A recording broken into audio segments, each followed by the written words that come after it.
Parlons aujourd'hui de liberté et d'autonomie. Si tu as ton compte, lève la main. Ok. Si tu as ton compte, tu l'as certainement fait par envie d'être plus libre, par souhait d'être autonome. Et c'est génial, bravo.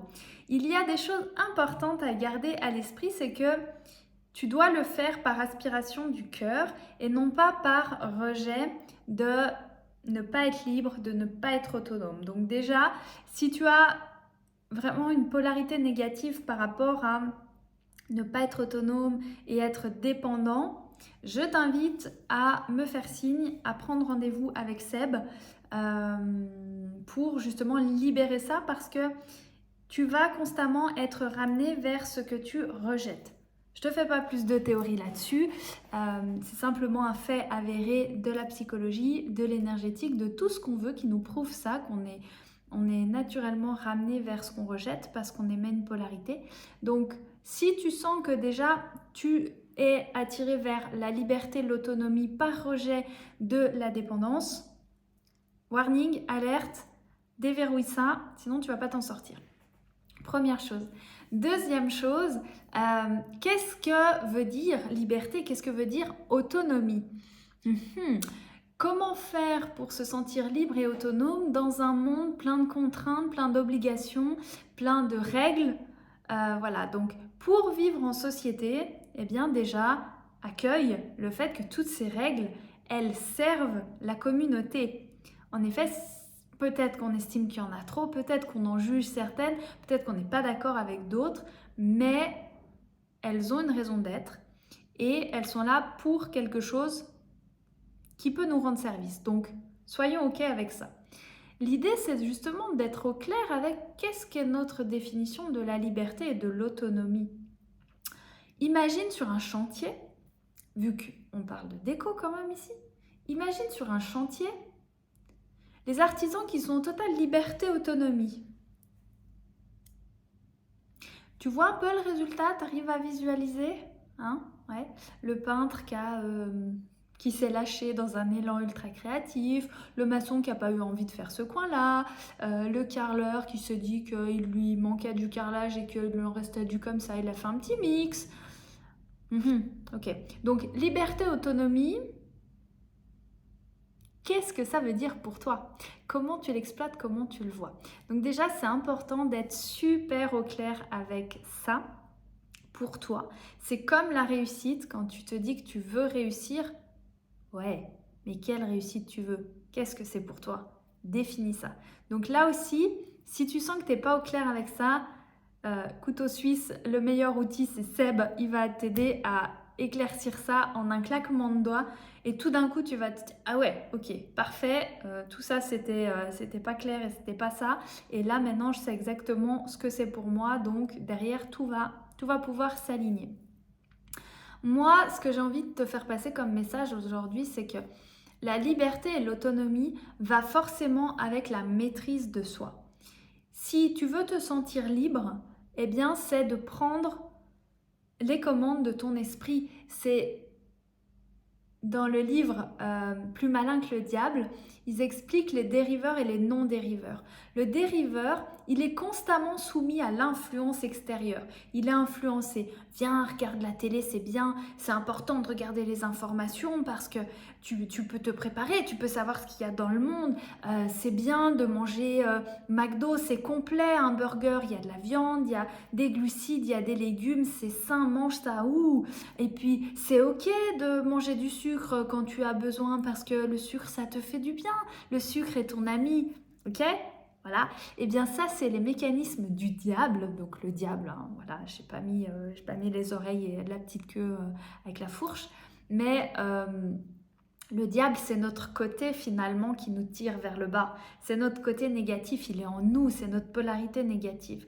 Donc si on le laisse faire, si on l'alimente, c'est lui qui prend les contrôles, les manettes, qui crée par un rythme hypnotique, qui crée des mécanismes, des habitudes si fortes qu'on n'arrivera pas à se défaire. C'est ce qu'on appelle les dépendances. Donc là, tu es au clair et tu te rendras compte que quand tu es dans la dépendance, bah, c'est là que tu n'es pas libre. Donc pour être libre, ça passe dans tous les cas inévitablement par reprendre le contrôle de ton esprit. Tu ne peux pas être libre si tu n'es pas aux commandes. Impossible. Et pour être autonome, eh bien, c'est penser par soi-même. C'est ne plus avoir besoin de tous les avis extérieurs pour prendre une décision. C'est savoir suivre ta boussole intérieure. Donc ça revient toujours à la connexion au soi. C'est assumer tes responsabilités. Voilà, il y a tout un tas d'enjeux derrière l'autonomie, tu vois. Tu ne peux pas dire je veux être autonome financièrement si tu ne mets pas l'effort derrière, si tu ne mets pas en place les actions, si tu ne prends pas le risque aussi. Donc, vouloir l'autonomie, mais tout en restant dans la dépendance, c'est un non-sens, c'est un fait qu'on n'y arrive pas. Donc, première étape, c'est se réconcilier avec les parts qui rejettent la dépendance.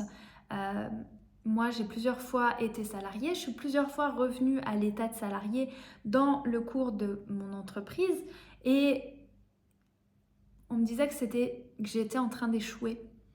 Et je remercie la vidéo de Julien Musi que j'ai regardée il y a quelques temps qui nous rappelle, comme des choses que j'intègre dans l'école Soulful Business où je suis, que la vie, elle est cyclique. Est-ce que l'arbre, quand il perd ses feuilles, se dit « Oh purée, je suis en train d'échouer là ?»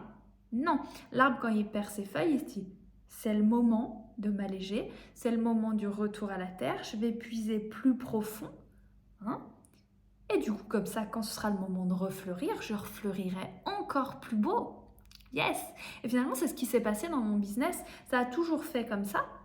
J'étais là, mais je suis instable, je suis pas autonome, je suis pas capable d'assumer mes besoins tout le temps, donc je rejetais le côté dépendant. Mais à chaque fois que j'ai pris un job salarié, c'est parce que j'étais pas dans une phase de vente et de production, c'est que j'étais dans une phase de développement. Et mon entreprise n'était pas encore assez lancée, tu vois, comme un arbre au début quand il est tout petit.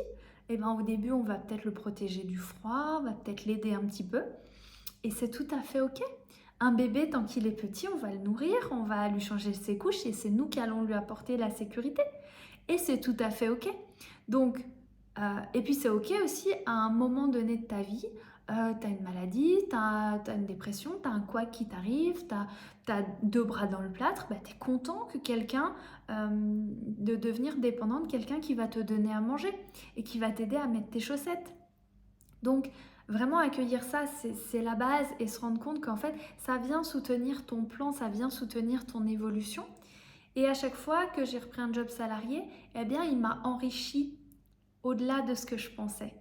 Donc vraiment accueille chaque phase, chaque étape et rends-toi compte que la liberté, c'est avant tout reprendre ton pouvoir et c'est ta liberté de choisir, c'est ta liberté de te tromper, c'est ta liberté d'aimer tes échecs ou de les rejeter, c'est ta liberté d'être autonome et d'être dépendant aussi.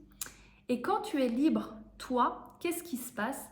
C'est que par rapport à ton business, tu vas être neutre. Tu vas être au clair. Donc, tu vas aider tes clients beaucoup plus parce que ton client, toi, tu vas être bien aligné.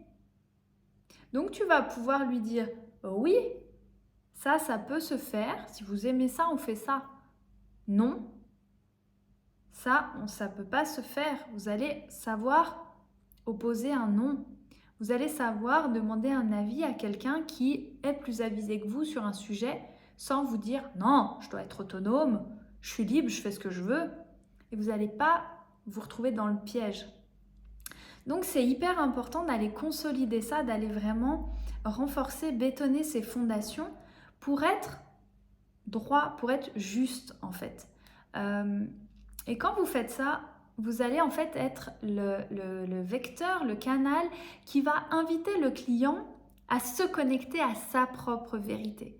Donc vous n'allez pas lui dire « Moi, je trouve joli le rouge, j'ai envie de mettre du rouge. » Ou « Moi, je mettrais du bleu parce que c'est à la mode le bleu. » Non, vous allez renvoyer le client à sa propre liberté de dire « Et toi?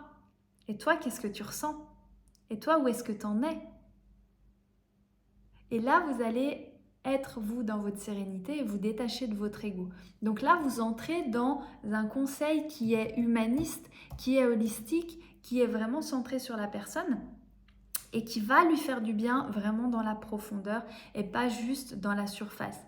Je discutais avec une personne hier et j'ai adoré, elle me dit « Mais ça m'énerve à quel point les gens viennent chez moi et me disent « Si j'étais toi, j'aurais fait ça !»